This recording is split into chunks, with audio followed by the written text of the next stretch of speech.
Earth, early 21st century, Innsmouth, United States.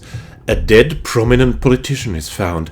At his corpse, the police finds documents of a strange material, resembling a kind of leather. Hitherto unknown, 2 distinct languages are made out on the pages, as well as 2 different seals, scripture, signs of what could be blood. The symbols belong to no known language. The body caught by amateur smartphone camera is also odd. Parts of it seem scaly instead of human, and some of them seem even made of metal. Newspapers cite civilians telling different stories about how the man-thing looked. Some even saying he resembled their president. At that minute, humanity goes into a frenzy.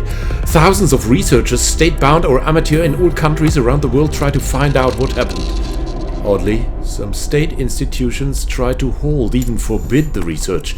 Especially private investigations are often tried to be shut down. But the police, the military, resist. Everyone wants to know. Interpretations of known suspicious events are reconsidered.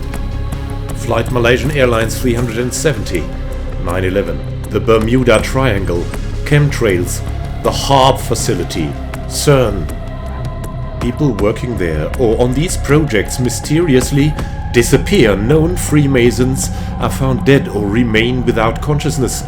The situation defies explanation. Then, finally, the conspiracy is unveiled. The conspiracies. The Earth is under control of a multitude of alien species fighting for hegemony, some originating from Earth, some travelers from the stars, using their psychic, psionic, scientific and strange machine powers. Their current wars are fought here on the backs of humanity. Reptilians, youth, alien creatures of unknown origin, strange rat things connected to the medieval Rat King's wild AIs, controlling cloud and online media and algorithms. And some of these beings even seem controlled by higher, even greater powers. And then something stirred. In multiple spots on Earth, most prominent in the Tunguska area, Area 51, the Bermuda Triangle, the southern Pacific Ocean, in Antarctica, and in the grounds below the Great Maya Pyramids, energies of unknown power seem to grow and boil. The most worrying was Yellowstone volcano. Humanity, though, did not have time for these areas. All over the planet, wars broke out. Automated drone systems ran havoc. Skynet got hacked. States wildly declared war on other states. The nuclear bombardment began just as a side note. Death was a daily phenomenon. The skies transformed into a black grey of clouds with a stain of red. Probably from the sun. Or was it from blood? Decimated humanity fought with its unparalleled will to survive, with their backs against the wall that pushed them forward towards danger and death. Through valleys of tears and blood, the millennial heroes waded. With no sign of success, no sign of hope, still they marched on. Then, suddenly, it was all over. From everywhere on planet Earth, giant shuttles and weirdly formed spaceships broke out of the crust, ascended from the deep waters, and while the Yellowstone volcano filled the Earth with black clouds, something even more dangerous seemed to have awakened in the southern Pacific Ocean. Reports of people going mad, their eyes wide open just out of nowhere. From one moment to the next elapsed. Even some of the strange alien creatures seemed to just collapse. All their technology, their weird powers seemed to fade in the face of something greater rising. And so, as Earth's atmosphere threatened to fail, as the nuclear winter and the volcano-fueled darkness had their dark marriage, as the Earth's crust trembled, something rose out of the deep waters of the ocean. The invaders, the conspirators, were only rarely seen anymore. their alien ships only light traces on an impenetrable sky, in full flight.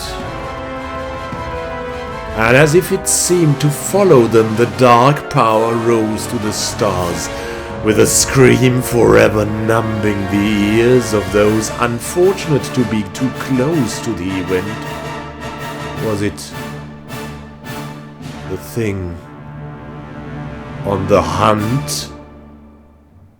Some told of visions of giant tentacles and multitudes of eyes, and their minds seemed scarred even more from that day, losing even their sense of self, mumbling in an unintelligible language after uttering their story in clear words, as if being sent by someone or something. When the thing left humanity's world, it left a hole in the clouds, and after the darkness it had spread, a short glimpse of sun's now deadly rays reached Earth, long enough to see that something else was rising, no longer held down in the deep by the thing from the seas. From the depths of the seas rose white temple-like cities, facades of glass shining and bright, and still, when the surviving humans went near, they could not make out any living thing. The doors, though, opened, and machine voices guarded them to the last remnants of a dying ancient humanity. In coffins behind glass lay the last survivors of the Atlantean culture that had long before the beginning of recorded and manipulated history reached a level of technology that far eclipsed even the means that the humans had in this time and age. Holding on in their decrepit eons-old bodies, the Atlanteans, with a heroic effort of logic and technology, managed to teach and tell, to transfer and to save the rest of the humanity and of planet Earth. Genetic manipulation was used to make humanity more resistant to the dangers of the nearly destroyed Earth. Some other tweaks were made by the Atlantean humans to give their brethren a better chance against other alien invasions. To commemorate this effort, humanity united under a council of science, and the Earth would be called New Atlantis from now on. The survivors even took on the name Children of Atlantis, as they felt they had been given a new life by the Atlanteans.